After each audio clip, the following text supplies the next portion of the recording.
I think that's a good segue into maybe what I have to say for you guys in this passage. This passage, like Stacy just mentioned, has a theme of two ways, right? Narrow, wide, false prophet, false disciple, true disciple, and wise and foolish builder. And the two-way motif is actually riddled throughout the Old Testament. It usually is a call from God to his people to make a choice. And the two choices are serious. It's usually about death, curse, destruction, or life, blessing, God.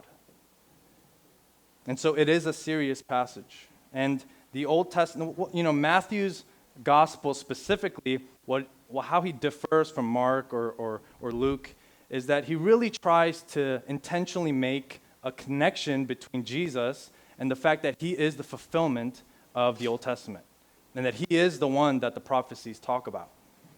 And so in this passage, Jesus, in line with the Old Testament, presents us with a fork in the road. A while back, Paul and I used to, work out a little bit together. And usually what happens, honestly, is we're like, let's work out. It's going to be great. And we go like maybe 3 times a week. And then after the first week, we don't ever talk to each other again about it. We don't even mention, let's not do this anymore. We just know it's not going to happen anymore. But one time we went out, and for whatever reason, we decided that we wanted to work out outside.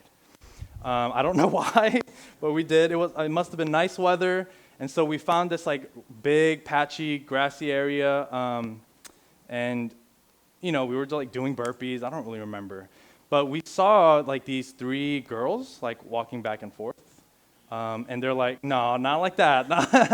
They're walking back and forth, and they're talking to little pockets of people, and they keep eyeing us, right? I'm just like, that's so weird. Why do they keep looking at me, looking at Paul? Like, what's going on?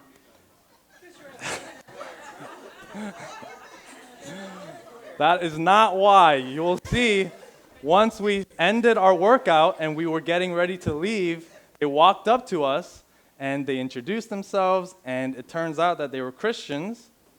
And, we were friendly, and they were trying to basically evangelize to us and talk to us about Jesus. And we were like, that's awesome. Encourage you. God bless you. We're Christians too. We're good, You can move on to we don't have all the time in the world, so I won't waste yours. You can go. Find the next one. And they didn't leave. And they proceeded to interview us, almost as if to test whether or not what we said was actually true, that we actually did believe in Jesus, and that we were known by him, that we know him. And eventually, after all the questions, they wanted to go over the sinner's prayer with us. I guess we didn't pass the test. I don't know what it was, but they just really wanted us to go through the sinner's prayer. And I was a little annoyed. I mean, do you think I was lying to you? Who are you to judge whether or not my faith is actually real? Maybe I should ask you questions. That is probably what I should do next time. I'm just going to ask them interview questions, see if their faith is real or not. I had this guttural, reaction of just annoyance. I didn't like it. I still remember it clearly to this day. But this passage brought this memory back up for me. And in retrospect, I wonder if my frustration was covering something deeper. Because it's easy to say, I'm a Christian, I'm good. But maybe their questioning reveals something actually for all of us, and that it actually poses that question, and we should take that question seriously. Are we really sure we're on the right path? Do we truly know Jesus, and would he say he knows us? The majority of the Protestant evangelical world believes in the idea that we're saved by faith. And usually that means you learn about the narrative of the cross, the atonement of your sins through Jesus, resurrection, all that stuff, and maybe you say, all right, I believe. I feel bad about it, I believe, and maybe you even get baptized, and then you're good. That's usually how it goes. After that, we don't really talk about what happens after that. It's usually, all right, you're good, you're going to heaven. But the problem is passages like this, right? It says, "Not everyone who says to me, 'Lord, Lord,' will enter into the kingdom of heaven, but only the one who does the will of my Father who is in heaven. Many will say to me on that day, 'Lord, Lord, did we not prophesy in your name, and in your name drive out demons, and in your name perform many miracles?' And I will tell them plainly, 'I never knew you. Away from me, you evildoers.'" I mean, it's clear that these people he's talking about knows who he is. It's clear that they at least believe in who he says he is, and they've even done great things for him. But somehow that's not enough, all because they have not done the will of the Father and because they are not known by Jesus. And we can prophesy in his name. We can cast out demons and do all kinds of miracles, but still be submitted to something other than the will of God. This passage is for us. It's not for atheists. It's not for agnostics. It's for us. It's for people who think they already know Jesus. There's a funny joke around my house. I don't know how it really started, but there's a running joke in my house that Timothy Chalamet is a close friend of mine. If you don't know who Timothy Chalamet is, I really like him. He's a good actor. I love his movies. He's from Little Women, yes. Dune. Yeah, Dune. Little Women came first. Yeah, Dune. Dune. Yeah, Dune is cool. Yeah, but over time we just started developing this joke where I'm just like, he comes up, for whatever reason in our house, and I'm just like, yeah, I'll ask him about it. Don't worry, I'll figure it out. For example, when he first started dating one of the Kardashians, Kylie Kardashian, I was like, I got to talk to him about this. He didn't tell me about this. We need to figure out, he might be in trouble. We need to figure it out. I mean, she might be great. I don't know. But Timothy definitely doesn't know about our friendship. He definitely doesn't have any idea that these conversations are going on in our house. Now, this is a joke, but actually, for some people, this is like a real thing. So in the 1950s, sociologists Donald Horton and R. Richard Wohl studied what they called parasocial relationships, okay? And parasocial relationships are defined as one-sided emotional bonds that individuals form with media figures such as celebrities, influencers, or fictional characters, despite no actual reciprocal interaction. This is a real thing, and some of you in the room know what this is talking about. In other words, when people religiously follow a celebrity or media personality on Instagram, TikTok, TV, over time, they start to develop what I can only call a delusion of friendship. They somehow believe that they're in the in-group, that they know these people. I mean, the amount of times where I'm around a group of people and a celebrity is brought up and they're like, oh, they're so down to earth. I love their values and what they stand for. You've never met the person. It's ridiculous.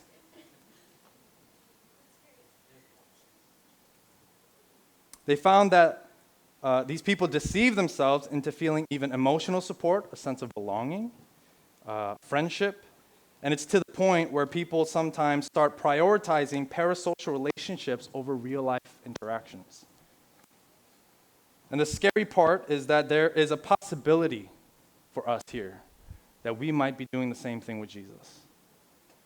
That we might fool ourselves into thinking we know Jesus and that we're a part of his in-group when we actually have never once really had an encounter with him.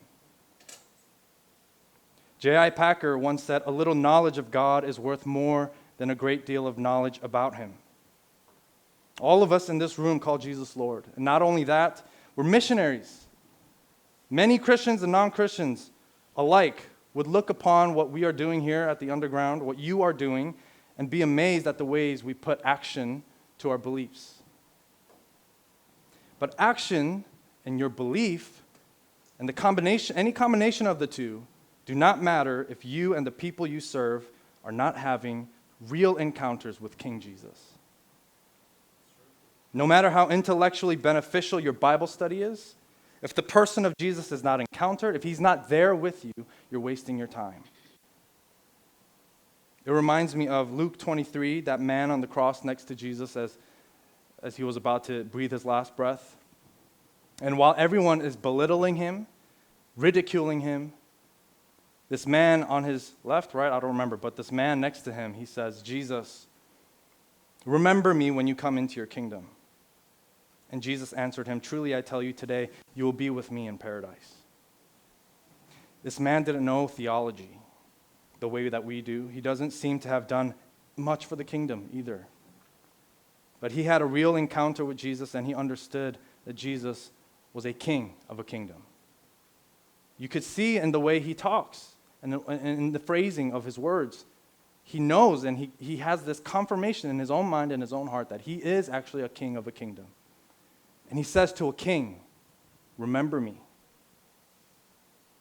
No matter how many years of ministry you've done, and no matter how much of a fan you are of Jesus, you have not met him, and if you have not met him, and if you do not acknowledge him as king over your life, he does not know you, and you have never known him. You see, Jesus does not need or want your admiration. What he wants is your allegiance. There's a difference between calling him Lord and making him Lord over your life through obedience. And that is a narrow path that we must be able to find. The narrow gate is one of self-denial, and we know this. It's costly. It invites resistance. It despises your comfort. It acquaints you with loss. The narrow gate is one of spiritual poverty, which what that means is you're spiritually bankrupt. That you know that you need something other than you, a higher thing, to help you, to save you. The narrow gate is one of spiritual poverty and submission to his will. 1 John 2:4 says, whoever says, I know him, but does not do what he commands is a liar, and the truth is not in that person. It is through our obedience to him that we begin to truly know him. And it is doing his teaching and submitting to his will that actually lays our foundation on the rock. Some of you know this, and I've talked about this because this is probably, the most significant thing that's been going on in Sherry and I's lives, in the past maybe 5 years or something. But we just had a miscarriage pretty recently. And, the temptation to fall into despair was heavy. And the temptation to say, why is this happening? Even this past week, we had to go to the hospital, and there were some things that weren't working out well. Everything's fine now, but there was a temptation to say, why now? Why is this happening? Why to us? Have we not called you Lord, Lord? We can twist things into deceiving ourselves that he actually is not with us when we are having when storms come in our lives, right? But when we first found out about the miscarriage, we cried heavily, and throughout the next, even now, sometimes in moments we'll feel sad, but we chose in that moment when we got home after we found out to worship Jesus. We did not want to, but honestly, you get to a point where there is no other option but to worship Jesus. That actually, what else is going to make me feel better? Nothing's going to make me feel better in this moment. But to choose that he is king over our lives even now, that child was always his to begin with, that it is a blessing to be able to even bring life into our bodies and out of our bodies, or your bodies if you're a girl. You see, both builders in this passage face storms, but it's only the ones who choose his way, the ones who build their house on the blueprint of Jesus, that withstand storms that come into our lives. In September 2018, Amber Geiger, a Dallas police officer, entered Botham Jean's apartment and, thinking it was her own apartment, shot and killed Botham in his house. Have you guys heard of this case? It's a pretty significant case. He wasn't doing any. He didn't have a weapon. He didn't deserve to be killed in any way. He was eating ice cream and watching TV on his own couch when he got shot and killed.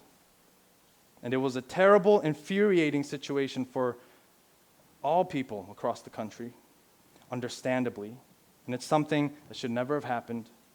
It was irresponsible. It was injustice.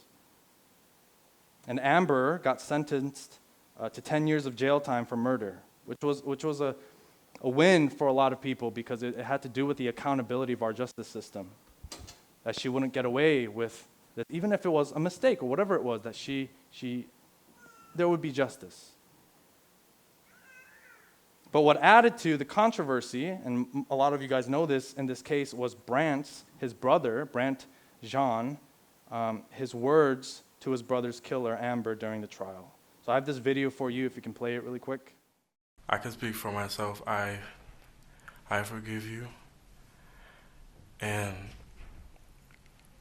I know if you go to God and ask Him, He will forgive you.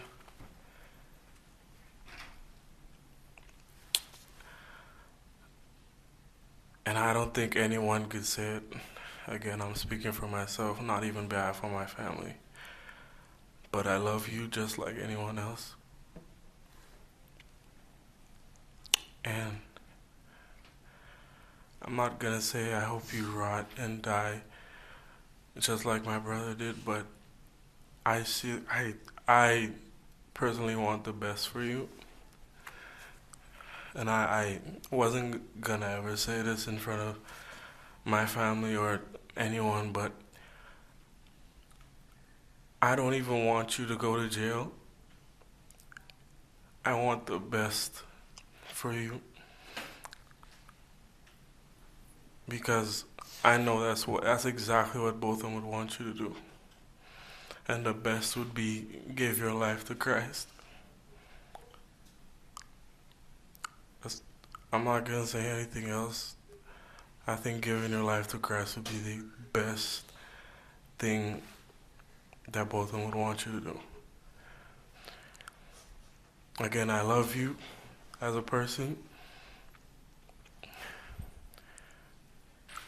And I don't wish anything bad on you.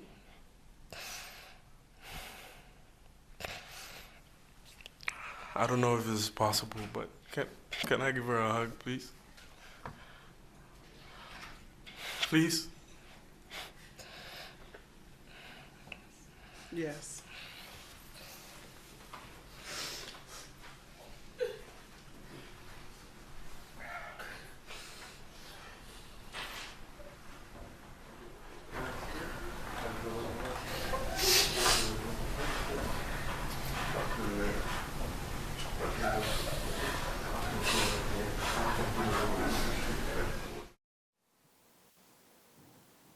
I mean, it's a powerful story. It's a sad one.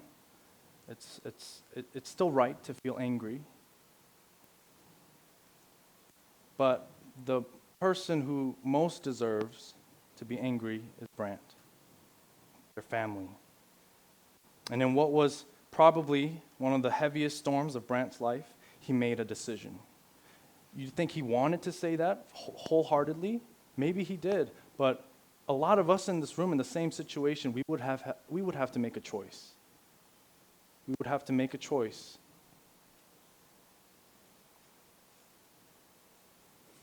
And he has proven to have built his house on the rock that is Jesus. Without any eloquent words, he revealed to the world the kingdom of God. He has proven that he has met with Jesus and knows his heart. For Brant, this would have been a time of mourning and spiritual poverty.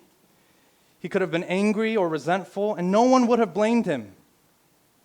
But instead, we see that he is meek. He chooses the narrow way of righteousness, mercy, and peace. This young man's obedience has confirmed his allegiance to the narrow road that leads to life, and everyone got to see it. I remember that there was a great division among a lot of Americans during this time, and although there were Christians who were deeply inspired and deeply moved by this young man's obedience, many were upset by the emphasis on forgiveness, arguing that it shifted the narrative away from issues of systemic justice or injustice, racism, and accountability. And even the people around me, like personally that I knew, like Christian brothers and sisters, rightfully angry, but also saying the same thing. Being tempted to avert their eyes from what is actually going on, the kingdom invading earth, and choosing, or maybe not choosing, but allowing themselves to succumb to the wide way. Now, I want to be sensitive, right? I'm not saying it's an easy choice. I'm not saying I don't understand. I'm not saying that I don't want to say like you should have done something, because who knows if you're in that moment. We're human beings. It's difficult, and I want to be sensitive. I don't want to argue for the idea that we should not pay attention to injustice or racism and accountability of our justice system. I believe that Christians should be present in all these arenas.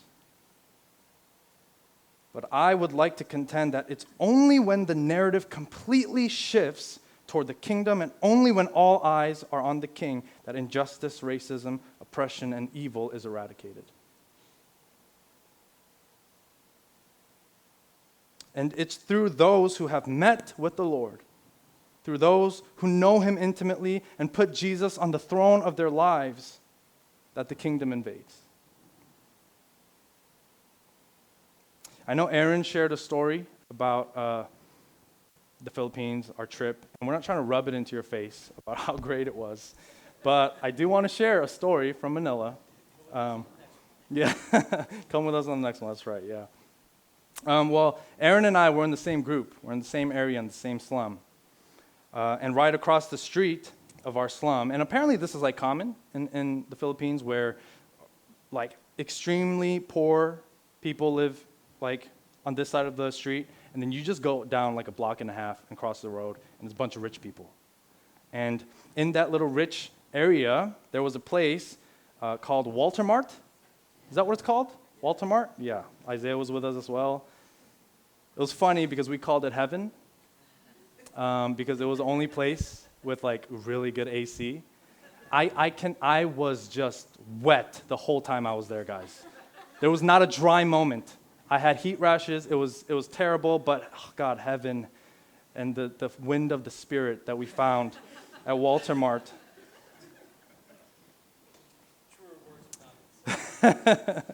If we had time, we would try to go to heaven, all right? And the moms would send these kids with us, their children with us, to basically chaperone us, okay? So it's not the other way around. It's not that we would chaperone them, but they would chaperone us. And I can't tell you how amazed I was. I didn't know I could like kids so much. Like, these kids were so amazing. They were so well behaved. I'm not saying anything bad about your kids. They're awesome too. I was just shocked at the unified greatness and humility and joy that these kids had because there was a lot of them. They weren't like supervised. They just ran around. And these kids, a handful of them came with us to Walter Mart, and we got to the front doors. And usually there's like a guard there, like a policeman there that allows you to come in, scans their bag and all that stuff. But, we've gone a few times, but this time, for whatever reason, they wouldn't let us in. And luckily, we had Ate Joanne with us, who was one of our hosts. And she's talking to the guard, and they're going back and forth in Tagalog, and we don't understand what they're saying. We don't understand the language that's being spoken, but we know what's happening. They wouldn't let us in because they didn't accept the type of kids that we had with us. And I'm infuriated even now, and I remember so many thoughts in my head. Like, how often do they experience this? because they were nonchalant. It's like they've experienced this multiple times. They knew what this was. And I wonder, how will this experience affect their sense of self-worth and identity? Because this place called Walter Mart with good AC, they wouldn't let them in because of how they looked. But they don't know that they're so warm-hearted, beautifully wonderful kids. That just because they were born poor, and just because they don't have nice clothes, and just because they have a little bit of dirt on their body, that they can't enter into a place with AC. If only they knew what they were really like. Brent, if you could come up. Guys, there will come a day when we find ourselves taking a trip to the gates of heaven, to the kingdom. We will stand before the one who sees what you're really like. Stand before the one who knows you, not only about what you did on the outside, but knows the content of your character and what's in your heart. And it won't be a place that assesses your eligibility by your achievements or your knowledge. It won't be a place that assesses your worth by how many good deeds you think you've done. The only thing that will matter is if the owner of the house will recognize you as one of his children who knows his voice, listens, and obeys. He is the good shepherd, and his sheep know his voice. His sheep listen, his sheep follow. And I firmly believe that Jesus knew those children that were with us that day. There are certain things that you experience in your life that should not be forgotten, right? Those of us who went to Manila will tell you that our experience there is one of those things that should not be forgotten. Because while we were there, we experienced all these things and saw things that were formative to our discipleship and our knowledge of who Jesus was. I kept telling people when they asked me how my trip was to Manila, I said the Bible came alive. For a moment, I experienced a time in my life where the Bible was not just ideas or words or a way to live life, but it came alive and I saw the face of Jesus. Yet I also have the feeling that some of us would tell you that the longer we have been back in America, the harder it has been to hold on to those formative memories and formative lessons. And over time in our forgetfulness, I'm sure that we have found ourselves making little compromises here and there that betray our experience in Manila. And I know I have not said many things that are novel to you. It's things you know and things you experience.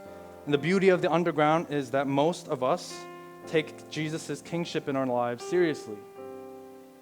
And so the danger and temptation that we face today may not be that we find ourselves walking on the wide gate, through the wide gate on the wide road, but that over time we might veer off track and lose sight of our foundation.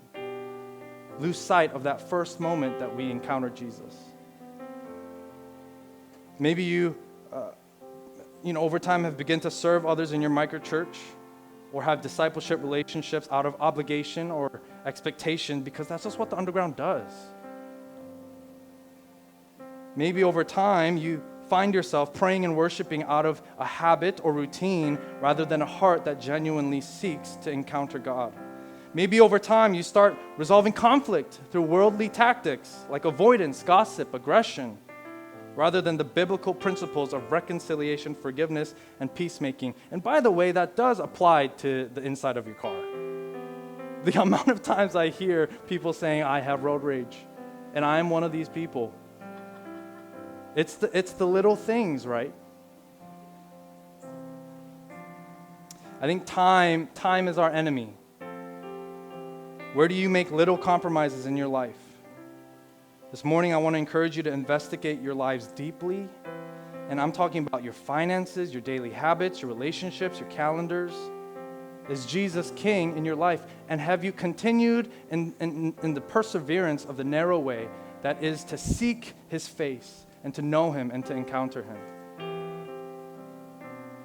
And I'm not saying we should seek for perfection, but that we should have a desire to hold on to the allegiance you surrendered yourself to when you first said yes to Jesus, when you first stepped onto the narrow road. So as we leave today, I invite each of us to look at the places in our lives where we've settled for familiarity with Jesus instead of complete intimacy and submission. And I pray that we may become a people that seek Him, obey Him, and live under His rule in a cycle of renewed zeal and passion for Him every morning. Not just tomorrow, but till the end of our days.